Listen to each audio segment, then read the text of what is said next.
Usathukile umphakathi waseDumbe eKZN ngemva kokuba-ke abafundi abaningi baseKhanyanjalo High School begijinyiswe esibhedlela ngemva kokudla ama-snacks abawathenge kwisitolo My Friend. Kubikwa ukuthi lawo ama-snacks-ke abedayiswa omunye wabafundi khona esikoleni, kanti naye-ke umfundi obawathengisa kwayena ugcine sengeniswa esibhedlela ngesimo sokuthi kwayena owadlile lama-snacks. Ngokwembiko-ke esabalele ey'nkundleni zokuxhumana, laba bafundi-ke baqale ukukhala ngeziso ezibuhlungu futhi-ke bezizwa bengaphilile ngemva kokudla lama-snacks. Othisha-ke kanye nabanye abantu abasizayo baphuthume ukubasiza kwase kubizwa nezimo eziphuthumayo. Abafundi babe sebedluliselwa-ke esibhedlela ukuze bathole usizo lwezempilo. Lesi sigameko sishiya abazali, othisha nomphakathi bekhathazekile futhi befuna ukwazi ukuthi kwenzekeni ngempela. Kukhona abantu ey'nkundleni zokuxhumana abathi lama-snacks athengwe kwesinye sezitolo zomphakathi, kodwa kuze kube manje-ke akakhishwa mbiko semthethweni oqinisekisa ukuthi yini ngempela ebangela ukuthi laba bafundi begule.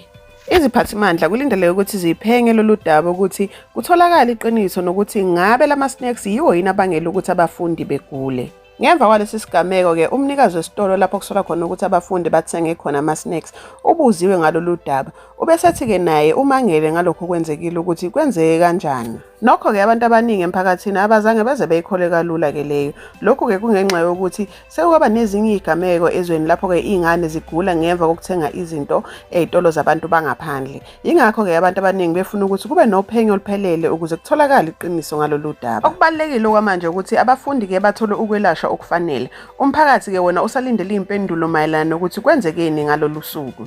Ucabangani-ke wena mbukeni ngalolu daba? Ingabe kufanele kuqiniswe ukuhlolwa kokudla okudayisela iy'ngane ey'koleni nasemphakathini? Wamukelekile-ke ukushiya umbono wakho kwi-comment section. Ungakhohlwa-ke mbukeli ukulike, ukusubscribe ukuze ungaphuthela kwizindaba esinifakela zona usuku nosuku.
Usathukile namanje umphakathi waseDumbe KZN ngemva kokuba-ke abafundi abaningi baseKhanyanjalo High School begijinyiselwe esibhedlela ngemva kokuthi-ke kusolwe ukuthi badle ama-chips abawathenga kwi-tuck shop yomuntu wangaphandle.